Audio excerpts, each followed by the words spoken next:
Hello friends, welcome. My name is Kamalveer. आज हम एक ऐसे डिस्कस करेंगे और ऐसे का नेम है the classicism of the classics. इस ऐसे के ऑथर हैं जीन हाइटियर। आपका पेपर है literary movements part 1 and unit number is 2। ये जो हम ऐसे डिस्कस करने जा रहे हैं, इसके ऑथर आपको पता है जीन हाइटियर हैं।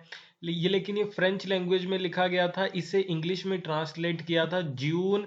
ये आप इनका नाम देख लेना किस तरीके से आपको प्रोनाउंस करना इन्होंने। तो जीन हाइटियर कौन है? एक फ्रेंच स्कॉलर है, फिलोसोफर है।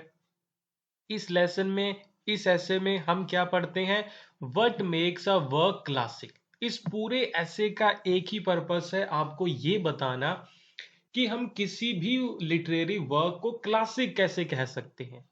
क्या पैरामीटर है जिस पर बेस्ड हम ये कह सकते हैं कि ये बुक क्लासिक बुक है, ये नॉवेल क्लासिक नॉवेल है, ये पोइट्री क्लासिक पोइट्री है। तो कब कह सकते हैं, क्यों कह सकते हैं, क्या पैरामीटर है? इसका यही पर्पस है पूरे ऐसे का। इसके अलावा he evaluates history of French literature, और फ्रेंच लिटरेचर की हिस्ट्री को भी वो इवेल्युएट करते हैं to find out what required for a French writer to deserve being called classical.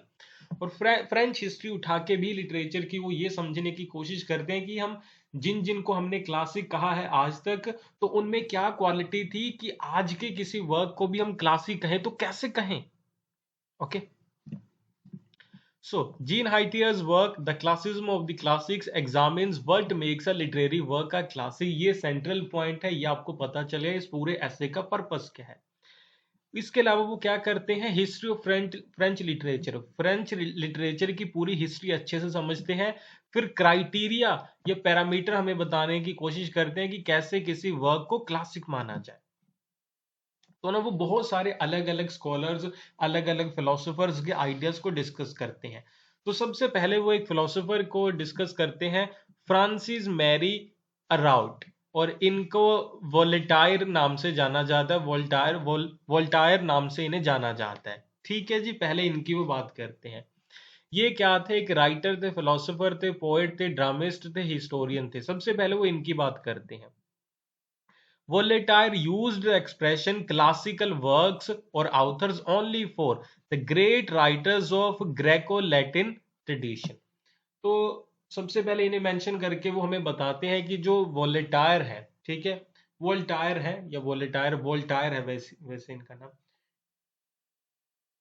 तो ये बताते हैं कि जो एंशंट ग्रीक या एंशंट लैटिन जो लिटरेरी वर्क थे, ये एंशंट लैटिन या ग्रीक लिटरेरी राइटर्स थे, उन्हीं को इन्होंने क्लासिकल कहा है। इनके बारे में उन्होंने बताया कि इनका क्या। And he contrasted them with modern writers. A man who has red nothing but classical authors cons everything that is written in modern languages।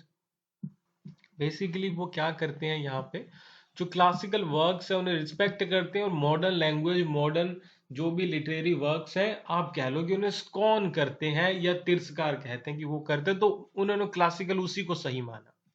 Voltaire played a decisive role in signaling out who those writers of the 17th century who were worthy of being remembered। और इन्होंने बताया कि 17th century के कौन कौन से scholars को हम अच्छा मान सकते हैं, कुछ को नहीं मान सकते। तो इन्होंने बेसिकली यही कहा कि जो पुराने राइटर्स को पढ़ते हैं, उन जैसा लिखते हैं, उन्हें हमें वर्दी मानना चाहिए। जो पुराने राइटर्स को, ऑथर्स को नहीं पढ़ते, क्लासिकल वर्क्स को नहीं पढ़ते, उनसे इंस्पायर्ड नहीं है, तो उन्हें इन्होंने वर्दी नहीं मानना। इतनी सी बात है।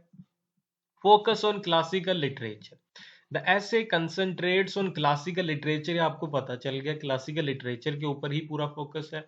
which refers to the works that have stood the test of time and continue to be revered through generations। अभी हमें भी समझना होगा, हमारी लैंग्वेज के लिए हम अपनी लैंग्वेज में भी समझ लेते हैं कि क्लासिकल वर्क किसे कहते हैं।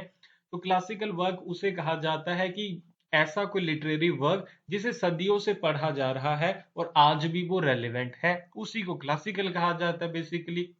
ठीक है, तो कई टाइम पहले लिखा हुआ हो और उसे लगातार पढ़ा जाए, तो ये क्लासिकल की एक आप कह लो बेसिक डेफिनेशन है। डिफाइनिंग क्लासिज्म, हाइटियर explore the concept of classicism which embodies the enduring qualities of the timeless literature. तो इसकी पहली क्वालिटी क्या है? एंड्यूरिंग क्वालिटी, कि जो एंड्योर करे अलग अलग जनरेशन और पिछले टाइम में भी था, आज तक उसे पढ़ा जा रहा है। जैसे ऋग्वेद की बात कर लो, महाभारत की, रामायण की बात कर लो, कि नहीं? तो ये ऐसे लिटरेरी वर्क है जो हम अब तक पढ़ रहे हैं। Classicism in literature emphasizes form, structure and themes that are universal and enduring. और क्लासिज्म में ये होता है कि उन वर्क्स को क्लासिक माना, और क्लासिज्म में, क्लासिक वर्क्स में क्या कैरेक्टरिस्टिक होती हैं? यूनिवर्सल कैरेक्टरिस्टिक का मतलब होता है कि ऐसी चीजें उसमें होती है जो हर एक जगह रेलेवेंट होती है। जैसे कि जो रिलीजियस टेक्स्ट है, रिलीजन यहाँ भी है, पूरी दुनिया में लोग रिलीजन फॉलो करते हैं, रिलीजियस टेक्स्ट पढ़ते हैं, तो वो रेलेवेंट है, एक तरीके से यूनिवर्सल बात हो गई कि नहीं? और वो हमेशा से चले आ रहे हैं। टाइमलेसनेस एंड यूनिवर्सलिटी, तो ये पॉइंट आपने एज इट इज लिखने हैं।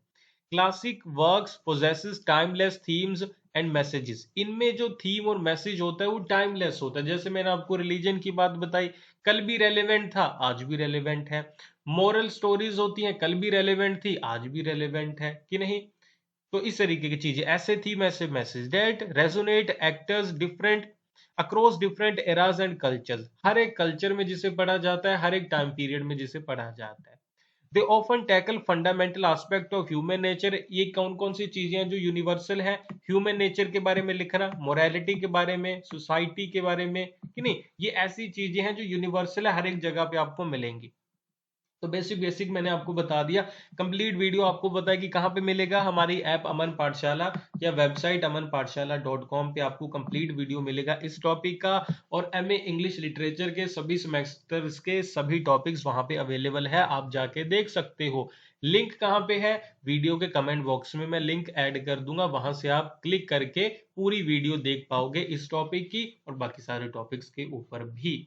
ओके, वीडियो अच्छी लगी लाइक करना, चैनल पे नए हैं तो सब्सक्राइब करना, कोई भी डाउट है लिख के मुझसे पूछिएगा। Thank you for watching, bye bye.